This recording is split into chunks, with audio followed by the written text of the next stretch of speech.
The time to get all of the presenters from this morning and from this afternoon to come up to the table and have group discussion, and I'm going to step back away from the table.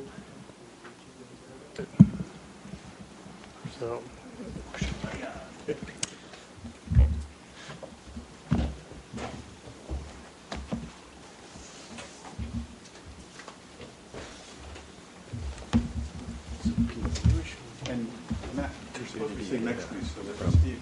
Yeah, why don't I start off with, I had a question from this morning, and probably maybe multiple people, including Diane. So. Those were just a second half. Are you trying to get somebody's attention? I did try that. Yeah, a little bit. Best I could to convert them to turbidity, but listen up. Most of them are second. Yeah. He was asking me a question. We're talking science over here. So the question I asked Matt actually at the break, so I gave him warning of not giving you. You didn't give me any chance. Exactly. That's because I know you can do it off the cuff. So the question was, a lot of times with things like the Endangered Species Act, the argument is made that protective measures are done not just to protect the species, but also to protect ecosystem. I mean, that they provide a basis. And my question to Matt was, what's the evidence that setting flow standards for delta smelt is protective of other species? I mean, Brad showed that, for example, the OMR might not be very useful for salmon. So that's the question. Maybe I was thinking you as kind of having the title of overall fish. That's what the title of your talk, Big Picture Fish and Flows. So that's why I was directing it to you. No, I can't. I'll take the first cut. You can then correct me.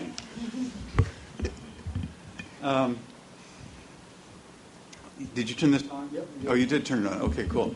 So I worked before I retired from EPA on both the smelt working group and the salmon working group to try to implement the flexibility in the opinions as to when we were going to request or when we were going to recommend that exports be reduced, which was the only tool we really had to deal with. And so we were looking at all these. And it was a very interesting thing to be. I was one of two people who were on both teams. And whichever team said that, yes, it would be a good time now to protect our species by reducing exports, that's what would get into the newspaper. That's what would get blamed.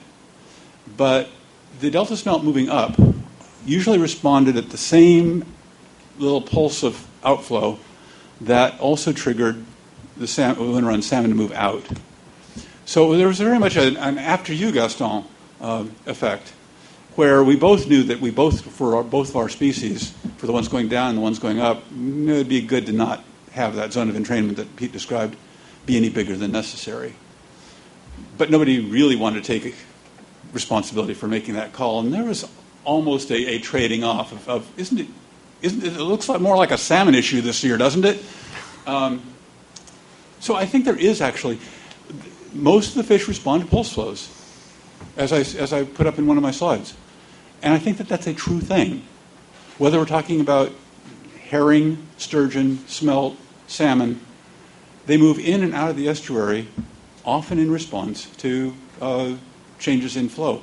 I am not, personally, just speaking as Bruce Herbold estuarine consultant, as convinced that turbidity is a parsable, separable thing. I think you asked that. Somebody asked that. Oh, sorry. All those white guys look alike. Yeah.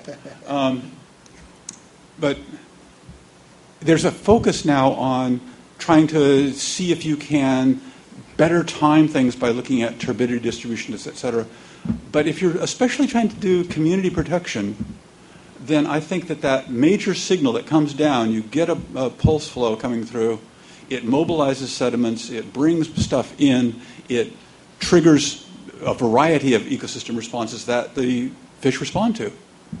And so I think focusing on that time period is useful. It varies from year to year. And sometimes you can get a pulse flow without a turbidity flow. Or if there's winds up, you can get the reverse. But but it's that mixture of them. It's kind of what you brought up. Is what's the natural thing, and can you do something at that time that is important? So I may follow up with a little. Actually, I want to add one more thing. Okay. I don't buy turbidity. Okay. Because fish don't see turbidity. And I really like Brad's focus on what does the fish see. When I was working on X2, I liked X2 better than delta outflow because the fish sense salinity. Turbidity is one measure of how visible a prey fish is to its predator, and one measure of how safe it then feels going out and feeding. But often turbidity goes up when there's a storm. And when there's a storm, shockingly, insulation goes down. There's less light. There's little water droplets pattering on the surface. Fish are less visible for a larger part of the day. So they're out feeding. Turbidity enters into that. But I don't think a fish sees turbidity. If we could back calculate Secchi depth from NTUs by looking at the time of day and what the weather was, I think we'd get closer to what the fish are actually seeing out there.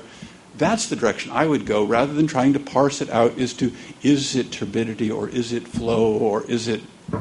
It is that change in the system to which the fish respond. And most of them respond to the same suite of changes that usually occur together. So my follow-up question is one that I was saying, what I appreciated actually about Brad's talk was that it was kind of fairly directed hypothesis testing, asking a very specific question. So my question would be, you just said this whole thing about multiple species response to outflow. Is there anything that we should be looking at that sort of shows that synthesis of multiple species response to that? Or is that a thing that Bruce Herbold, estuarine consultant, has yet to write? The exact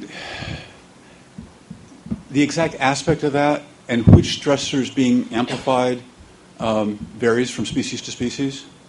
So when the pulse flow comes through, usually it comes through on both valleys. But if the San Joaquin doesn't go up, then the San Joaquin salmon probably aren't moving out until it gets too warm up in the San Joaquin and they decide they have to move out, which maybe that's what's happening this year.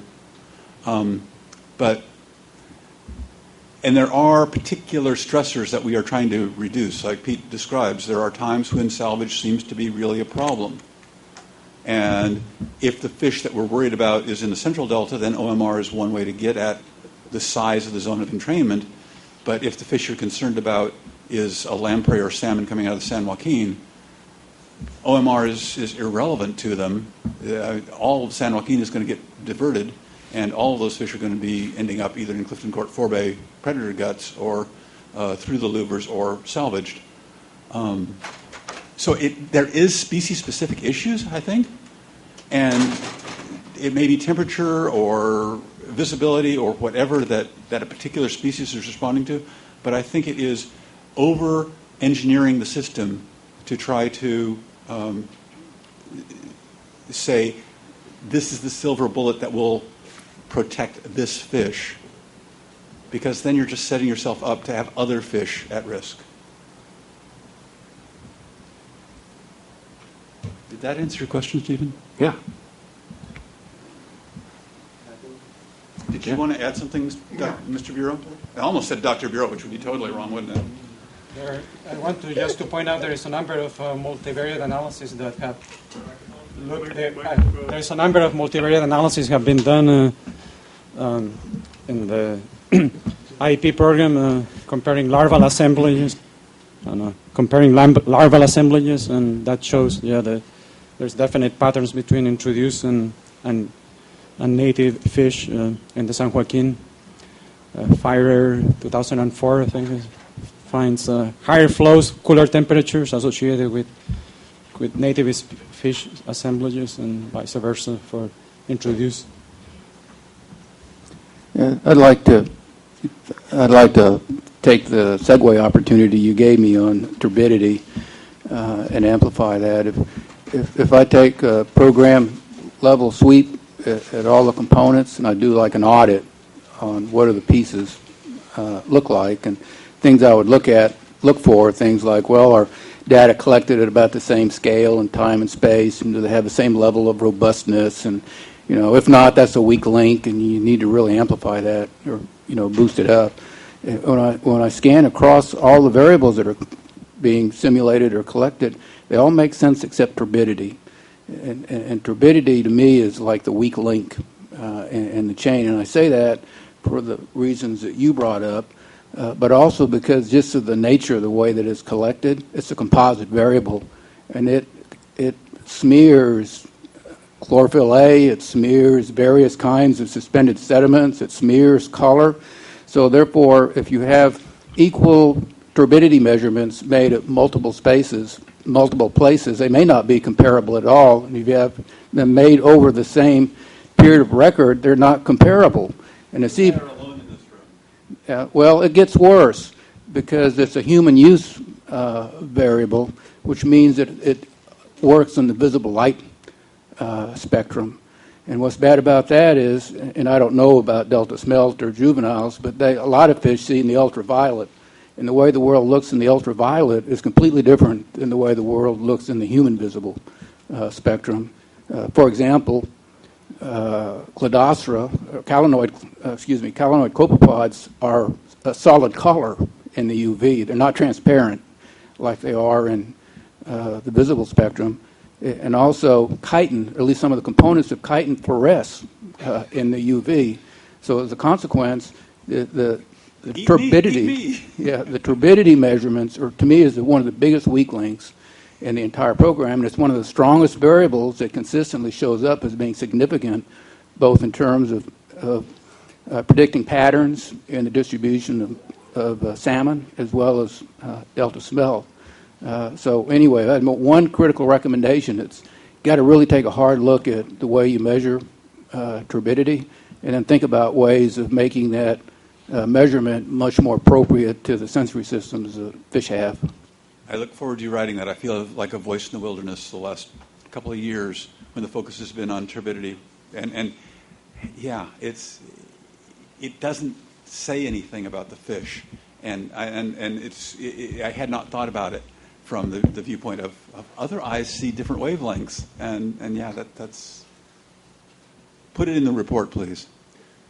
I do agree. I mean, I agree with what you're saying, but it's hugely important for predation risk in terms of affecting, probabilities of observing in pursuit and capture. And so I think with respect to, the cast of predators we have out there feeding on juvenile salmon and delta smelt, it's hugely, has to be, hugely important in terms of affecting predation rates. But it's not turbidity. It is the visibility.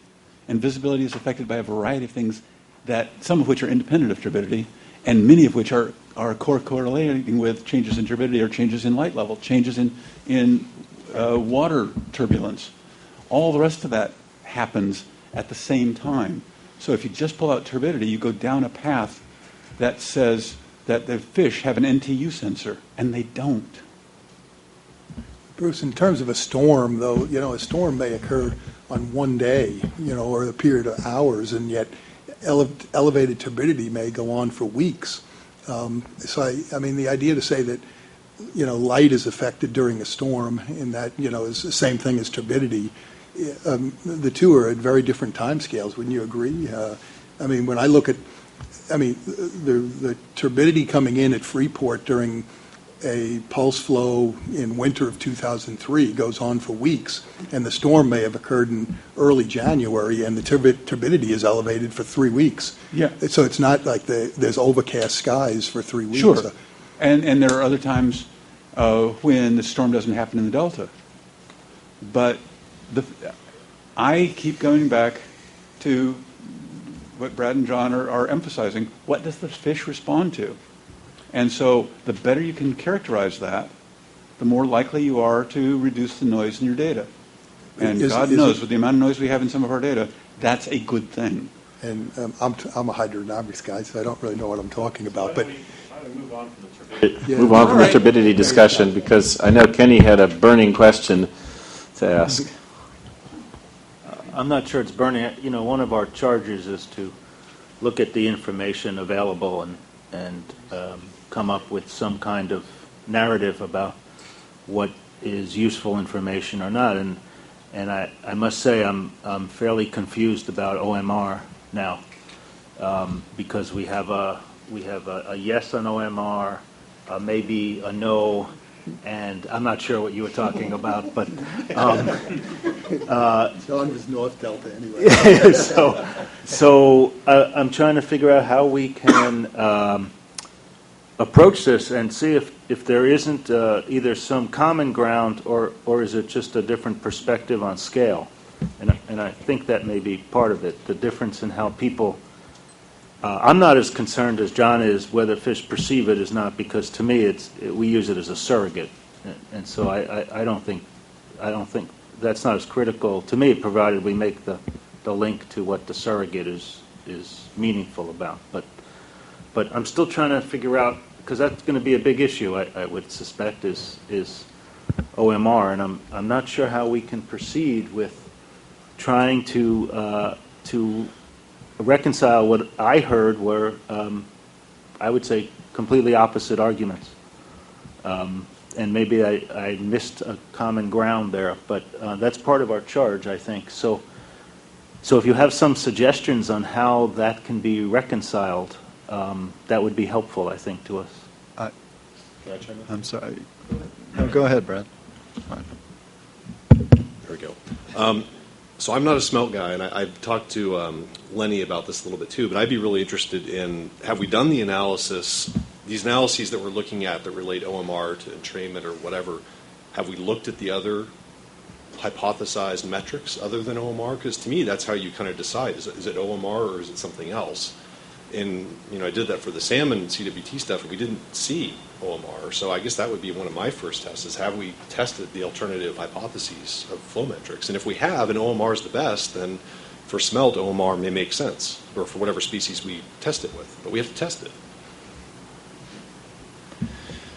So I don't know that I need a unifying theory, really. In the historical system, there was typically some winter and spring flow pulse, and I think it was Bruce that talked about the flow timing out of the Sacramento and San Joaquin, and that was fairly predictable, and fish life histories evolved to take advantage of that.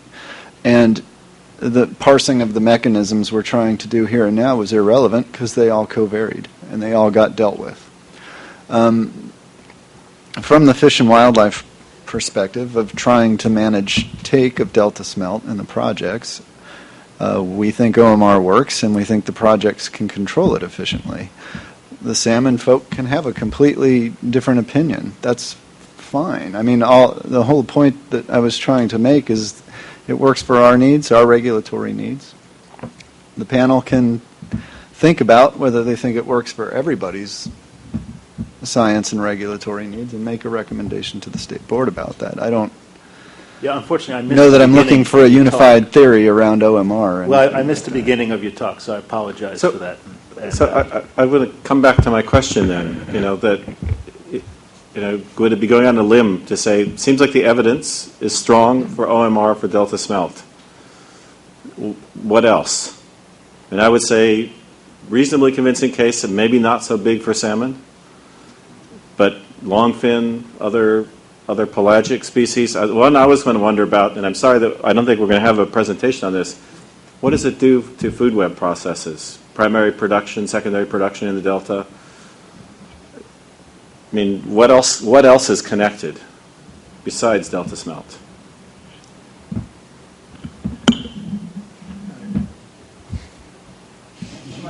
No, you don't answer. Maybe. I'm not going to answer the question, first of all, but as part of my preparation, I scanned the Endangered Species Act before I came to the meeting, and I've always been fascinated by the opening phrase and the purpose, and it says, the purposes of this act are to provide a means whereby the ecosystems upon which endangered species and threatened species depend may be conserved. And then it has some other stuff. So to me, that implies that there should be an ecosystem level plan. So I've heard, I see visions. I see a plan from the water board, I see various other conservation plans, but I've never seen like an endangered species plan that operates at the ecosystem level. So it seems like to address the problem of, these multiple species groups and how do you conserve them, that would be addressed if you had a vision from the Endangered Species Act perspective on what the ecosystem attributes should be so that you can protect all of these species. 30,000 pages, isn't that? Can I, Stephen, EDCP? just a quick response. you don't do quick. Okay. Stephen, one thing is Greg Gartrell tomorrow will be speaking, and I think a lot of his focus is on that dynamic of riverine systems versus tidal systems, and I think that spills into the ecosystem issues. Are you trying to manage this delta when it is behaving like a river or when it's behaving like a tidal lagoon? Or lake, or whatever you want to call this body of water that does not have a net flow, meaningful context. I think he's got some interesting things to say on that, but I think that's where you get at the ecosystem issues, is what kind of ecosystem are you dealing with? And in this system, it changes. And different aspects of this ecosystem depend on riverine aspects of it and lagoon-type parts of it. And you can't protect them all with the same tool. But what are we doing today? What's the system like out there today? What species are trying to do something today, and how are we interfering with that something? So let me jump in. I think that question actually kind of ties in with what you asked earlier, Steve. And, I think the idea is if we could remove the export facilities from the South Delta and restore a semblance of a natural flow regime on the San Joaquin, maybe flood some islands, that would be an ecosystem transformational process, right? But we can't do that. And so I think what happens is we think, well, what's the closest thing we can do to that operationally? I know, let's reduce exports in this period of time. But when you press it down there, it goes up somewhere else, and that has unintended consequences. So I think as managers, what we need to be thinking about is not, how do we turn this knob to minimize take at this point in time? We need to be thinking about what can we do with this. We have this resource here. We have some capital. We have time and money. What can we do with that time and money to help recover the ecosystem and the fish we care about? It may be that it's doing something with OMR, or it may be doing something else entirely. We need to be making those comparisons and those analyses, or we're just going to be stuck in the circle forever.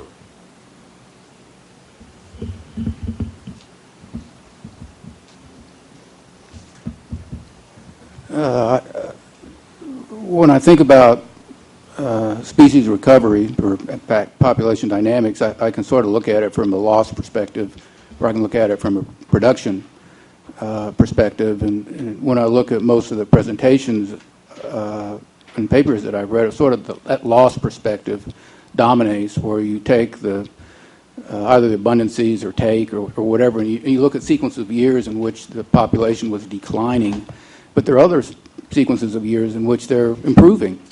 They're not long, but there are periods in the record where population abundance increases, and it seems like if you balance the take perspective with a production perspective, maybe looking, well, what were those factors during those periods when the abundance increased, that might give you another set of weapons that you can use to start managing both production and take.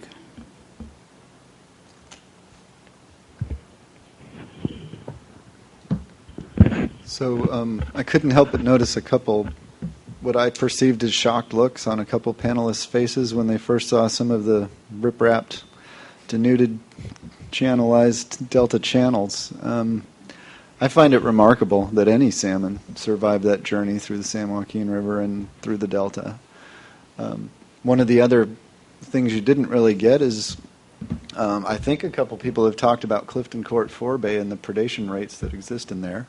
But if you go through Older Middle River in either direction, you're going to run into Frank's Tract and Mildred Island. And for those of us that have been out there, those are quite predator-laden places full of water weeds. They're not the sorts of places you'd expect a salmon to do well. And so there's fantastically bad habitat problems that that sort of get at your ecosystem thing as well, Steve. And I don't honestly know exactly what to do with them and how well they'd work in and of themselves, absent a natural flow regime flowing over them, because those are sort of the two theoretical foundational components of estuarine fish habitat. So it's a very vexing problem. Mike Healy pointed to the papers on wicked problems when he was the chief scientist. We're always looking for ideas because it's very difficult with so many political interests and such a deep, profound environmental problem that is just 100 years, 150 years old and compounding. It's really hard to know where to begin and make a comment, but I'd like to start a little bit by thinking about salmon in the Delta, particularly as Matt's just said. I don't know how any salmon survives in the San Joaquin because of the way the habit is now. But it seems to me that the rates of travel time or transit through the Delta are relatively long compared to what the fish could do if they wanted to. I mean, we say, oh, there's no food there, it's full of predators, there's no good habitat. So the question that immediately comes to my mind is, why are they hanging around? It seems to me that we know they can use selective tidal transport, so they're not just being held back by the fact that the tide comes in and out. So why don't they just get the hell out of there? Well, there must be some reason why fish... Brains are only, Yeah, but they can migrate a lot better using magnetic fields than you can, Bruce. So regardless of the size of their brain, they're very sophisticated organisms. Now, Delta smelt lives in the Delta, so it's got to do the best it can with what it has presented to it. But I'm continually perplexed by the fact that salmon seem to hang around in parts of the Delta that are particularly inhospitable. Now, I don't really think it has much to do with interior Delta flow, so I wonder if any of you guys who've looked at the Delta a lot more than I have any idea about that. And I'll just throw out another one, too, that connects with Delta smelt. Several people have mentioned, and I've heard this frequently in the past, that, we salvage 20 millimeter plus Delta smelt on the fish salvage facilities, but we don't know what's happening to the larvae because they're not captured by those facilities. Well, why has nobody ever stuck a plankton net in if that's important? Well, people have stuck plankton nets in. It's logistically kind of tough to do at the intake to, say, Clifton Court Forebay because of the velocities of water that come in there. It'll tear your plankton net apart pretty quick. But there has been some sampling like that. But it's a little...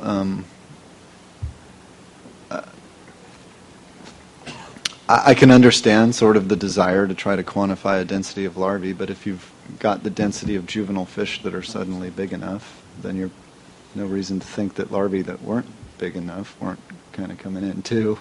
And Wim Kimmerer's taken stabs at that, trying to couple particle tracking to larval survey data. Those sorts of approaches would imply that the larval loss rates are higher than the juvenile loss rates, which also makes sense. But I honestly think you'd probably be more accurate trying to model it than actually sample it in the field, given the patchiness of fish, the predation rates, everything else. But you could tow a plankton. You could tow a plankton net in the forebay itself, not in the channel, but in the lake. Yeah, I think Lenny Grimaldo actually tried that once upon a time too. I don't know what he found. So. Yeah, that was not very successful. Too much flow destroyed the net. There has been different approaches. One was an automated system, a pump to sample, I think, every 4 hours in the federal facility. They collected over a 2-year period 17 Delta smelt larvae, but just a very localized compared to the diameter cross-section of the intake, the channel. And right now, there's in both facilities there is sampling of the Delta smelt larvae less than 20 millimeters, but it's not counted towards take. And it could be possible there have been some evaluations to cover the holding tanks with a smaller mesh size, but doing that will affect the salvage of the larger the individuals that are actually counted towards the take level. So there's a regulatory issue there, but it could be done. It's easy. The study demonstrated you could increase much more the retention of the larval in the less than 20 millimeters. Okay, just sort of a follow-up question, which was in the sort of in the back of my mind when I asked the question about larval delta smelt. Pete, at least made a stab at estimating the population level impact of the entrainment or the salvage. But as far as salmon is concerned, has anybody made a stab at population level effects of what happens in the delta? The survival rates that Pat reports for the San Joaquin fish are tiny, so that suggests that those survival rates is not a replaceable system. But the survival rates in the San Joaquin are considerably higher. Are any of the models sufficient yet to tell you what the contribution of what's happening in the delta is to the overall patterns of salmon abundance?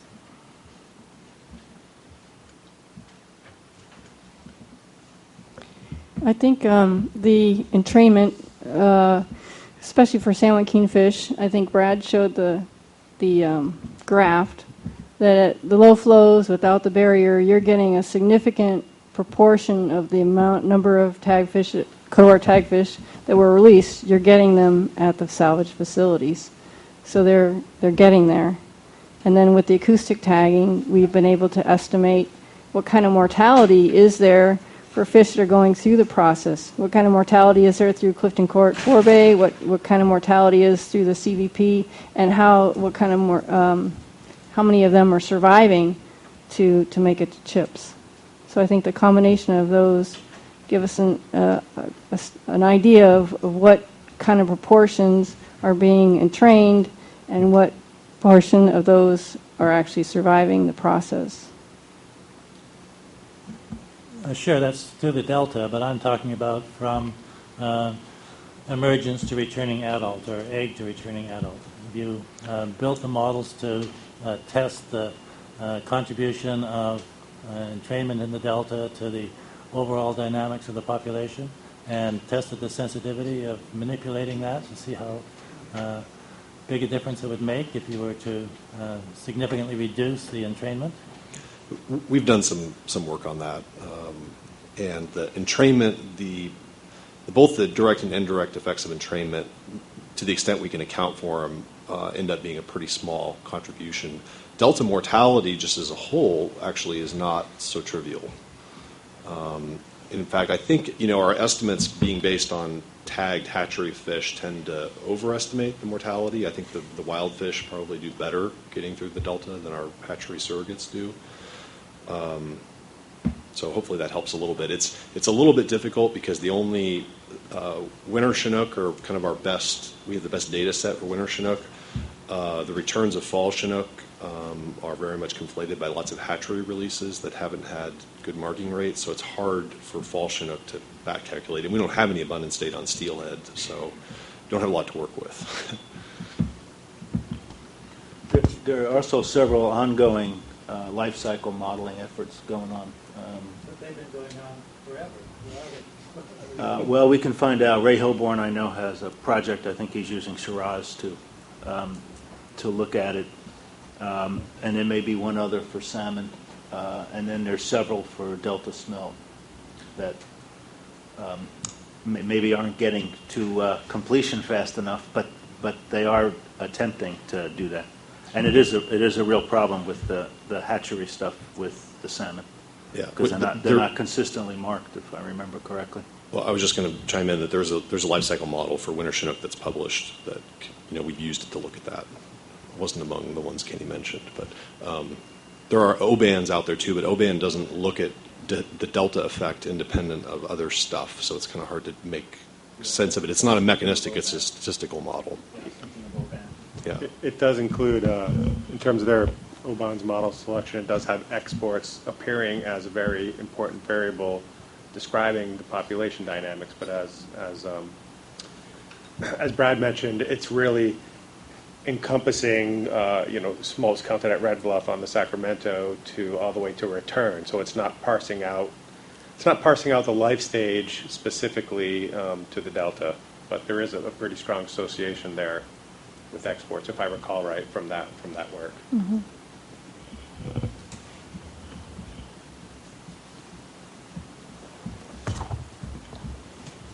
I'd like to ask a question about scope of research. Most of what I've seen today has a very strong focus on trying to understand the whole system and understand it better.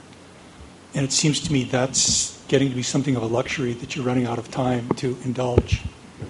I wonder if anyone has asked an extremely narrow, focused question about the management box that you can work in.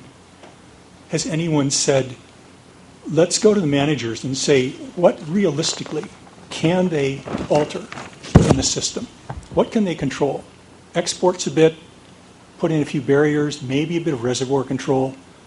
Maybe they can design the box within which they can realistically imagine altering flows in the Delta. And then you take that box of what they can alter and put that in as drivers to your various models, whether they're empirical or deterministic models, simulation models, whatever, and see if you can get any kind of an effect anywhere from anything. The size of that box will vary depending on who you ask. I'm sure it would. So be optimistic. Take a larger box. But it's really striking to me to see discussions of OMR flows and when they're positive and when they're negative, but then seeing that in the last 10 years or so, they're almost always negative, for example. Well, I'm sorry, two responses. One, the design that I described was exactly within what are the parameters? How much water can we get? Yeah. How much flow can we limit, and what do the exports have to be? All of that was a design constraint, and I think that kind of experiment. I'm actually going to use the word adaptive management. That kind of experimental adaptive management is something that we should pursue strongly within that box. I'm just fearful that if you ask the managers how big the box is, they will be very conservative. Well, let them be conservative. If they're very conservative, then what you demonstrate is that there's nothing you can do, managers. They may be more conservative than they really are. Sorry. Yeah. I mean, when we started VAMP, nobody thought that could be done. When we did X2, until it became a threat to the municipal bond rating, nobody thought that we were going to be able to do that. There are things that suddenly make things possible that weren't possible before. That's been my experience in those two major areas. I'm with you on that, but I would like somehow to have, this is clearly the outer bond. At this point, the levees start overtopping, so we're not going to have flows higher than that on purpose. That I can really get behind. Oh gosh, we might not have enough water for whatever if we don't export 7 million acre feet every year from now until hell freezes over. You may have to live with a couple of levels of scenarios of conservative versus liberal, but it's possible that even across those various scenarios that your models will not really respond without a tremendous amount of uncertainty showing much change of anything. May I be wild and crazy? I've been proposing for some time now that either the state board or somebody set up, rather than setting up standards that apply every year evenly, have liberal standards in odd-numbered years and conservative standards in even-numbered years, and see if it makes a difference. And have them address that. What do you expect this to be doing? And at the outer bound of that, so that on average you're getting the level of protection that you would be targeting with every year standards, but push the envelope. This is as protective as we think we can be, or this is as comfortable as we can be, and push it the other direction and be out there measuring. Does it change? If OMR is held to being never more negative than -2, does that change versus if it's never more negative than -5? I've been trying to say, let's actually do some manipulations like that. So quick chime in for Sacramento River Basin, Chinook salmon, basically have already done that, and that was sort of the complaint about the results is, well, it doesn't show any sensitivity to water project operations. Yeah, well... That's an important result. Well, I agree, but the principal effect of water project operations is the presence of the dams blocking habitat, and that's not something we can really manipulate for the most part. The San Joaquin is a different story. I mean, there's a flow effect there that's pretty clear, but we don't have authority to get water, really. I mean, we mean people that are working down here. So I think that's one where Bruce's question about what's the box. If we had a bigger box of flow requirements there, we could make some things happen, but I don't know if that's realistic or not. Yeah, I don't know. I think I'm thinking of it more in terms of, I agree with, I can see those constraints. I'm thinking more in terms of guiding research. Yeah. What's the research that really, what part of the flow gradient do you have to focus in on in future research? Well, in the Delta, the effect of exports has been the focus of research for 30 plus years. And I think it's preventing us from looking at other things and finding other good things to do. Well, and maybe I can chime in here. As far as the board's efforts, we are looking at an adaptive management range for our water quality objectives. For example, on the San Joaquin River, our draft objectives look at providing between 25 and 45% of unimpaired flow. Arguably, that may not be a wide enough range, but at least that is definitely something that we're considering and input on what that range should be and what would be a meaningful degree of change that would inform future changes to the plan and determining, teasing out apart what is actually protective and what's within the control of the water project operators, and that's certainly something that we value input on. Yeah, so the research challenge is what kinds of research projects could be set up to try to detect or see what kinds of effects can happen within that range that you just mentioned, if any. Can I ask a kind of probably a little bit regulatory question in that line? It's something that's been thinking about because it seems like we're not really one of the kind of panels that's supposed to sit down and recommend science. We do that like the IEP Science Advisory Group. We did that with the Delta juvenile fish last year. But I wonder, is there scope for the State Water Resource Control Board, I know, has insisted on some of the monitoring programs and written them into decisions in water rights. Is there scope in thinking about these in-delta, in-channel, in-delta flow regulations to write in things of the kind, that Pat mentioned, the acoustic tagging seeming extremely valuable? Is there scope to mandate things that might improve the water management side and might help you narrow down the standards? Yeah, absolutely. That's, the plan, again, is composed of water quality objectives and monitoring and special studies programs. So that's certainly something that we should be looking at. And again, how should the objectives be structured in a way that will provide more information to us in the future such that we have more definitivity when we're making management decisions. So I think those are, definitely issues that are open for, input on in this process.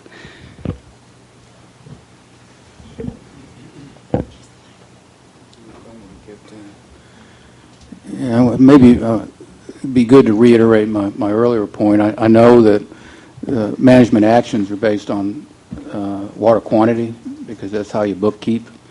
But when you look at ecological impact, behavior is a big component, and behavior isn't necessarily mediated by bulk flow. And the same comment I made about turbidity being such a blunt instrument.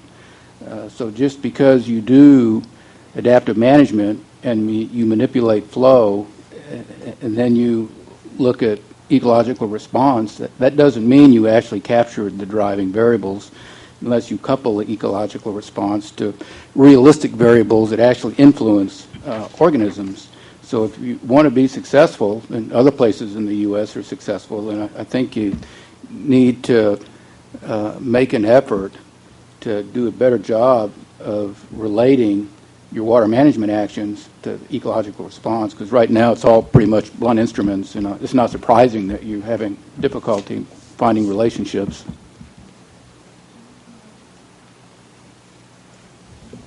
Yeah, I want to follow up on that because one of the pieces of information that we've heard used multiple times in many of the presentations are some of the fish surveys and abundance indices from those surveys.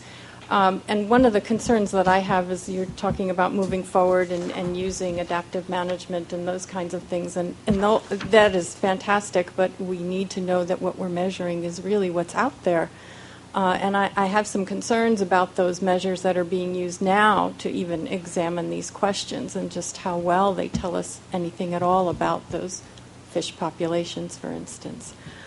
So that is a big concern, and behavior is a big part of it. So we don't typically look at how fish behavior affects our abundance indices, but I think that's something that we need to start looking at, particularly for this change that occurred after these invasive clams became established in the system and the change in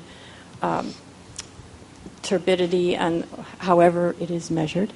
The water clarity, and that could affect things like catchability and how these organisms are assessed. So, are we looking at an organism population level response, or are we looking at that plus some interference from our own inability to measure it properly? So those are the kinds of things I think we need to keep in mind.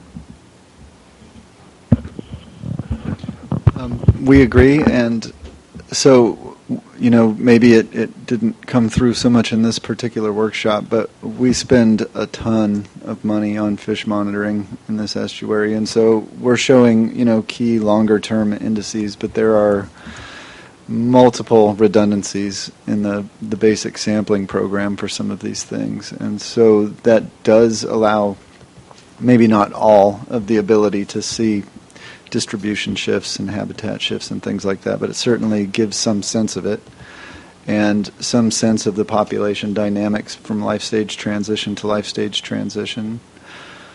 And then also with you're absolutely right about the gear efficiency and the catchability stuff, and that's actually a major new thrust of the Interagency Ecological Programs research, is doing side by side with some of their trawls and things like that. Our agency is working on a delta smelt life cycle model. The second, well, it depends on how you define life cycle model. If we're liberal about it, there's been about 5 of them in the last 5 years, and we're working on another one. And that's going to try to get potential catchability differences from different gears built into it. So that's an excellent point, and we're trying to at least begin to address it, and that's all I wanted to say. I have to ask, is my model one of those 5, or did it not make it to the top? Yeah, your model is you said broadly. It's least in the top 5. Your model is in the 5, and it is the most life cycle model of the 5. It's on the list somewhere. Pat mentioned that one of the things that she hopes to accomplish is comparing some code-to-our tag releases with the acoustics so that we can start knowing whether the historical data and new data are comparable or to what extent. And we've been wrestling with that a lot because we have a mountain of great data. We have decades of really intensive sampling that have not yet been fully mined out. At the same time, the fish and the system have been changing. So striped bass are feeding in different areas. Delta smelt are different size than they used to be. So and the water is clearer than it used to be. So there's an ongoing tension between how can we retain a sampling program that is comparable with what we used to do, and not lose that value. And we've got a variety of programs going. There's a cool smelt cam where instead of a net, they're hauling a camera behind the boat to get pictures of the fish. I am less hopeful that will actually solve the problem of take of smelt, but there is that tension. What can we do to the change system, the change technology, and still be able to say, well, in 1967 we did this. We won. It's not pretty, Hey, Mary, I wanted to follow up on your comment about what a lot of the fisheries data are telling us, and I want to go back to that 8-kilometer tidal excursion. If we're looking at pelagic organisms, these critters, even if they don't swim, are going 8 miles roughly in 6 hours. And so if we sample, and we do a lot of this, simply because we can't afford not to, but if we sample on a big ebb or a big flood, oftentimes we'll get different answers. And so that's tidal time scale aliasing in some of our sampling, simply because we can't trawl necessarily at the same phase of the tide. And I've talked quite a bit in the estuary about this. The tidal dynamics we have make it very, very hard and have non-aliased trawling data. And so we need to take that into account and maybe actually start changing some of our monitoring to account for that. I don't want to cut off the discussion here. Maybe one more comment, but okay. Well, Sam, I'd like to. We do have to do our public comment at some point, but I would like to invite any of you that presented today, if you can make it back tomorrow and you do want to be here tomorrow, and you want to continue any of this discussion, we have an open discussion period at the end of the day tomorrow too. So. With that, I'm getting some funny looks from people, but you can come back if you want. You don't have to. Oh, you're so liberal.